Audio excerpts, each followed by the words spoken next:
Bismillahirrahmanirrahim. Alhamdulillah wassalatu wassalamu ala Rasulillah wa ala alihi wa sahbihi wa mawalah, amma ba'du. Melanjutkan pembahasan kitab Sulamut Taufiq lil Habib Abdullah bin Husain bin Tahir. Sudah sampai kepada maksiat kedua tangan.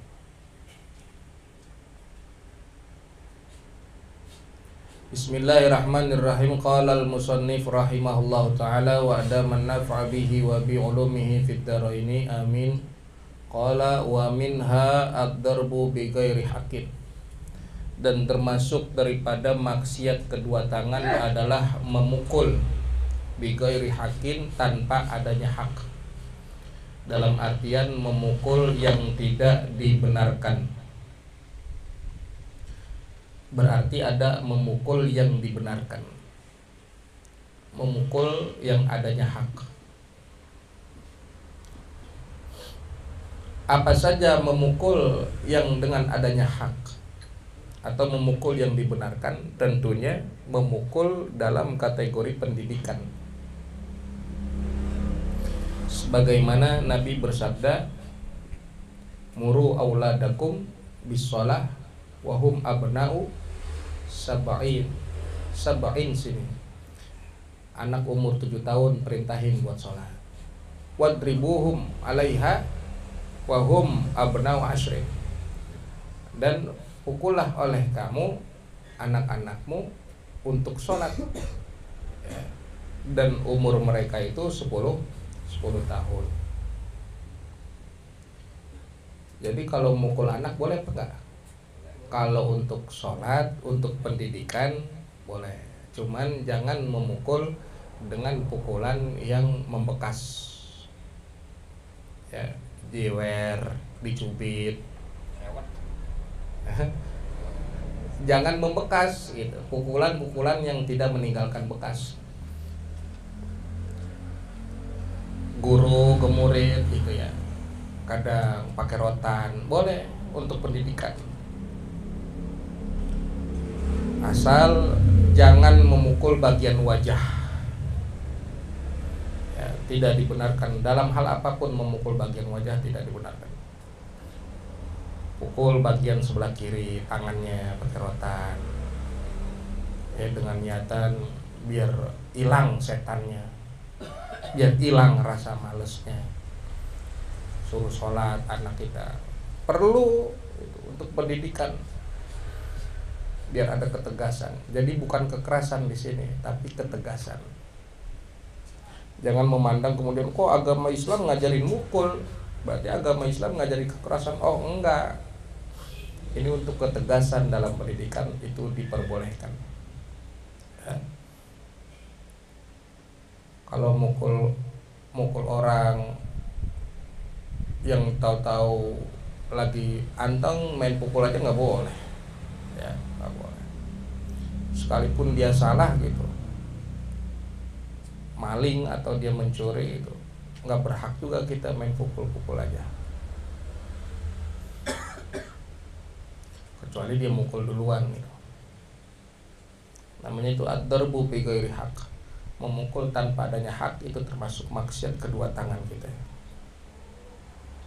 Tapi kalau mukulnya untuk pendidikan itu diperbolehkan.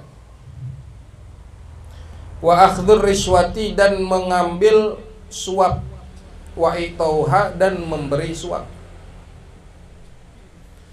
Apa itu riswah? Riswah itu adalah apa-apa yang diberikan oleh seseorang kepada seorang hakim ataupun selain hakim untuk mengadili atau mengambil keputusan atau membawa keputusan itu sesuai dengan apa yang orang itu inginkan. Itu namanya suap, nyogok bahasa kita mah. Dan di dalam kitab At-Ta'rifat, Syekh Ali bin Muhammad Al-Jurjani mendefinisikan daripada riswah atau suap ini adalah ma yu'ta li ibtali haqqin aul ihqaqi batil, yaitu apa-apa yang diberikan untuk menyalahkan yang benar dan membenarkan yang salah. Itu namanya suap, nyogok. Untuk apa? Memuluskan dia punya keinginan, ya, memenangkan dia punya urusan. Itu nggak boleh. Ngasihnya nggak boleh, memberikan suap aja nggak boleh, apalagi menerimanya. Nah, makanya banyak kejadian orang yang sudah dibekali ilmu hukum tapi nggak dibekali ilmu agama, main terima-terima aja uang suapnya. Ya.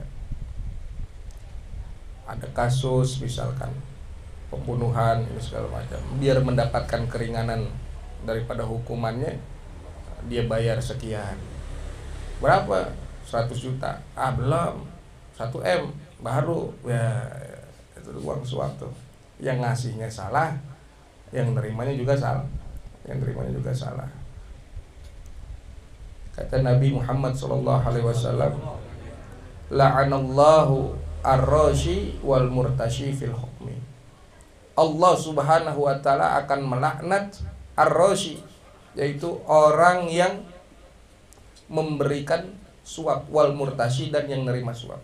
Orang yang menyuap dan juga yang memberikan suap. Ar-rashi itu yang menyuap, yang memberikan uang suap atau apapun itu bentuknya selain uang, wal murtashi, dan yang menerima suap. Di dalam hukum tuh nggak boleh, nggak dibenerin.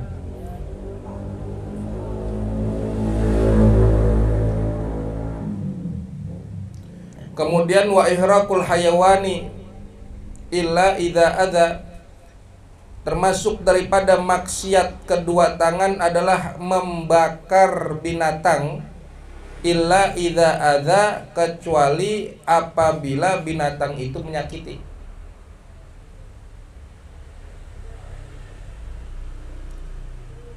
Di sini membakar, ya, nggak boleh, nggak dibenerin membakar hewan, membakar binatang. Sekalipun binatang itu adalah binatang-binatang yang sunnah untuk dibunuh, membakarnya diharamkan, kecuali memang binatang itu menyakiti atau tidak ada jalan lain, darurat, kudu dibakar juga, ya udah bakar. Makanya dikatakan dalam kitab ini wa ta'ayyana thariqan, dan menentukan, ya, membakar akan jalanan, fiddafi, untuk mencegah daripada binatang itu, wal mutlaqi, dan menyeksa bil hayawani, dengan hewan, wal mutlaqi, dan menyiksa bil hayawani, kepada hewan, yaitu menyiksa dengan dipotong-potong, muslah tuh, mutilasi, bahasa kita apa, dipotong-potong, muslah namanya mutilasi. Biar kata binatang itu memang sunnah atau dianjurkan untuk dibunuh. Kan ada dalam agama kita binatang-binatang yang sunnah atau dianjurkan untuk dibunuh. Tapi kalau untuk dibakar kagak boleh juga. Binatang apa aja? Ular, burung gagak, tikus, kalajengking, anjing buas, ya, anjing galak. Itu sunnah dibunuh, tapi dibunuhnya juga bukan cara dengan membakarnya, nggak boleh, kecuali memang udah nggak ada jalan lain, darurat. Bagaimana kalau serangga? Serangga, binatang serangga kayak semut, nyamuk, ya, lalat, lebah, tuh. Boleh nggak dibunuh? Nggak boleh, kecuali mereka menyakiti dan membahayakan, boleh dibunuh. Ya, semut jangan dibunuh, diusir aja juga jangan. Ulama-ulama banyak yang di rumahnya aja memang sengaja ditaburin gula biar ada semut, kecuali emang semut itu menyakiti kita, baru boleh dibunuh. Cuman jangan dibakar. Lebah juga begitu, jangan dibakar. Nyamuk juga.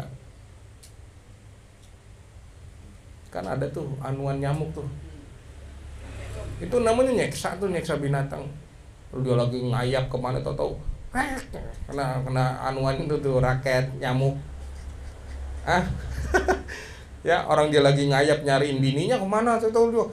Main dijegat aja pakai raket nyamuk.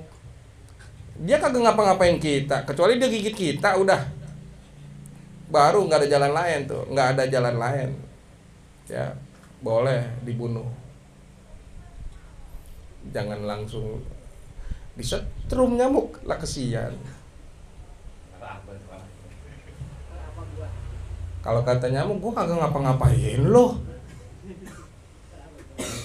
Ya, semut juga begitu, ada semut, biarin rumah kita. Kalau ada semut, kalau semutnya yang membahayakan, biasanya semut apa tuh yang galak banget tuh? Ya pokoknya yang galak banget tuh, yang digigit sakit. Nah itu dibunuh nggak apa-apa ya, kalau udah nyakitin kita. Kan binatang juga makhluk Allah Subhanahu wa ta'ala. Kita juga mesti jaga akhlak kita. Kita juga mesti jaga. Ngebunuh nggak dibolehin, apalagi ngebakarnya. Kalau misalkan masih bisa dicegah tuh. Wa ta'ayyana tariqan fid daf'i, dicegah boleh.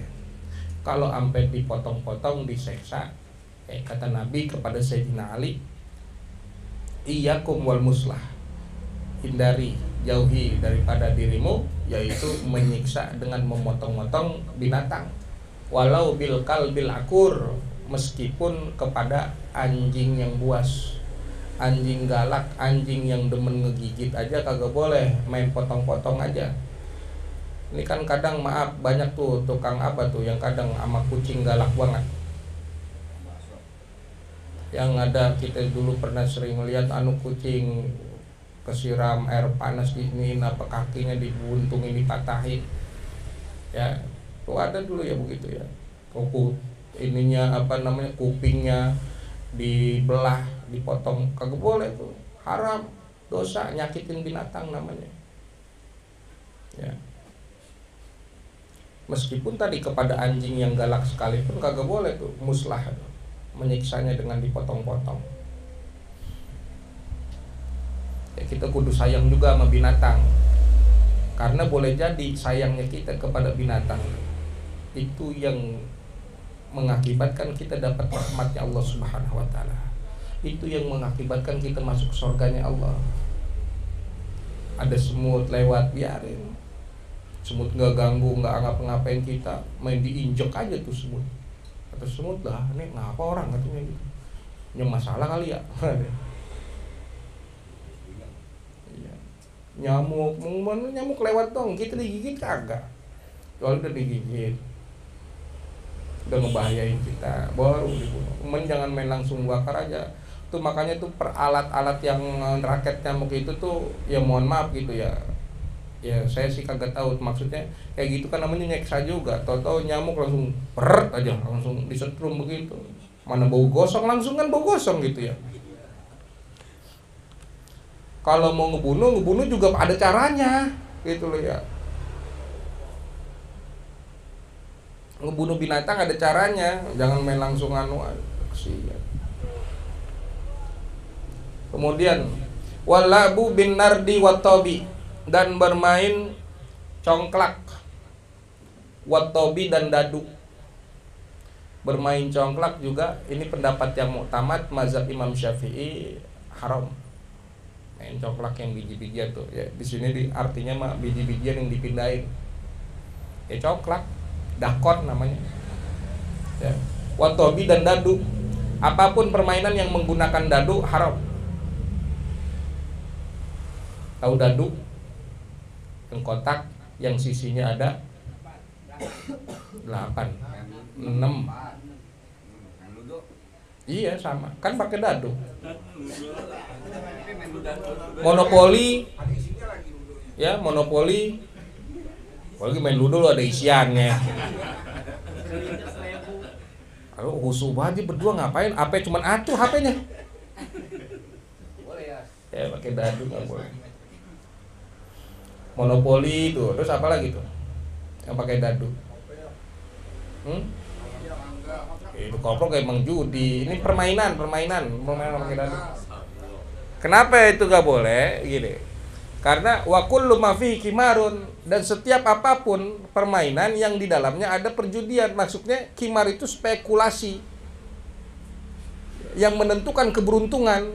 Kan dadu begitu. Dadu itu menentukan keberuntungan. Permainan yang dengan benda-benda seperti itu diharamkan. Ini pendapat yang muktamad mazhab Imam Syafi'i. Ya. Main monopoli tadi ya. Apalagi tuh yang pakai dadu, ludo. Ah? Gambaran kan bukan dadu. Karambol mah ya ular tangga sama. Kalau karambol makan disentil, bukan keberuntungan kotak. Kalau main karambol ada isiannya, mah pakai duit juga, judi namanya. Jadi setiap permainan yang ada judinya gitu, artinya ada spekulasinya, ada menentukan perolehan keberuntungan, ya haram jelas itu. Tapi kalau nggak ada ininya? Lah kalau hadiah beda hadiah. Hah? Kalau nggak ada isiannya? Kalau nggak ada isiannya, main apaan? Sama aja, bahasanya kan kagak diperbolehkan permainan yang menggunakan benda seperti itu. Ya.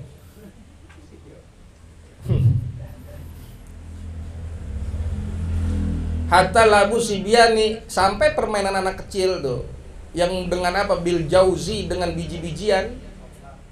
Pak kita dicongklak atau biji karet, biji pala tuh. Kalau gundu beda, kelereng gundu ya. Gundu bukan biji. Nggak ada, itu mah bukan keberuntungan namanya kan. Bukan ada spekulasi di situ, nggak ada. Apa aja? Main pasangan. Main pasangan. Iya, pasangan 4 apa 5 gitu. Ya intinya setiap permainan bentuknya mau main apa kayak dia gundu atau apa kelereng, kalau memang yang tadi di dalamnya ada spekulasi, tahu spekulasi ya, yang perolehan keberuntungan gitu ya, mau main untung-untungan, itu nggak boleh. Mau pakai duit nggak pakai duit juga sama, karena ya, kalau duit namanya kan bonus gitu loh, memang ada tambahannya, isian kalau kata dia tadi. Ya, main ludo, monopoli itu kan keberuntungan. Apalagi tambahin duit, udah beruntung ada duitnya ya, itu namanya. Kalau slot lain, sama aja itu mah sama. Itu udah jelas itu mah. Balap kuda, ya. Di anu tuh dingdong anuannya.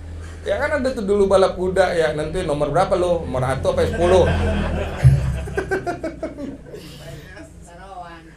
Ya, ada kan masang nomor 8. Pokoknya nomor 8 jalannya lama banget tuh kuda. Ya, turun bro kudanya. Nah, itu permainan-permainan yang itu diharamkan. Dengan dadu atau dengan biji-bijian, wal ki'abi dengan dadu. Walabu bil alatil lahwi. Kemudian apalagi? Yaitu permainan dengan alat-alat yang melalaikan, al muharramati, yang diharamkan, kat tomburi wal ribabi wal mismari wal autar, seperti tombor, rebab, wal misbar, dan suling, wal autar, dan juga gitar. Ya, sebagaimana yang udah kita bahas kemarin, itu namanya alatul malahi, alat musik yang mendatangkan kelalaian. Ya. Kembali kepada pendapat-pendapat ulama tentunya, selama alat-alat musik atau hal yang tersebut dikatakan dalam kitab ini itu tidak mendatangkan kelalaian, ada saja ulama yang masih memperbolehkannya. Kayak main suling, kalau memang digunakan untuk hal yang bermanfaat, atau main rebab. Kalau tombol kan tadi itu kayak mandolin, ya kecapi, yang dipetik, apapun alat musik yang dipetik Ya, kalau pendapat ulama yang kuat, yang yang tidak membolehkan semua alat musik, tidak semuanya. Tidak boleh semuanya alat musik. Ya, kecuali apalagi tuh Imam Ghazali mengatakan alat musik semuanya boleh kecuali gitar sama suling. Kalau Imam Ghazali. Apa ya? Tarling apa? Gitar suling. Karena yang disebutkan dalam hal ini ada tombur, ada rebab, ada mizmar dan juga autar, itu alat musik yang iktiran, ada kaitannya dengan dakbul munafik, dakbul fasik, kebiasaan orang-orang yang fasik. Iya, kadang mereka sambil bermaksiat, sambil minum minuman keras, sambil berzina, itu sambil diiringi oleh alat-alat musik ini bentuknya gitu, dengan suling. Cuman kan suling juga ada macamnya, ada yang ditiupnya lewat samping, ada yang ditiupnya dari bawah begini di atas lubangnya, macam-macam. Ya, tentunya itu semuanya ada pendapat-pendapat ulama. Ada yang mengharamkan secara keseluruhan, ada yang membolehkan asalkan syaratnya alat musik tersebut tidak membawa kepada kelalaian kepada Allah Subhanahu wa taala. Ya. Emang identik begitu. Suling sama gitar zaman jahiliyah dulu dipakai buat ngiringin mereka pada berpesta, yang minum minuman keras, mabok-mabokan, sambil berzina segala macam.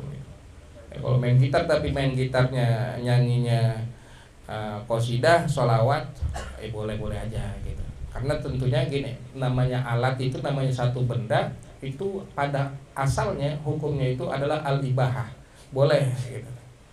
Tergantung sisi penggunaannya, tergantung pemakaiannya. Kayak misalkan sendal boleh nggak? Sendal boleh hukumnya. Ya, sendal boleh. Tapi kalau sendal buat nabok pala orang juga kan kekebun. Iya. Itu. Jadi sesuai dengan penggunaannya.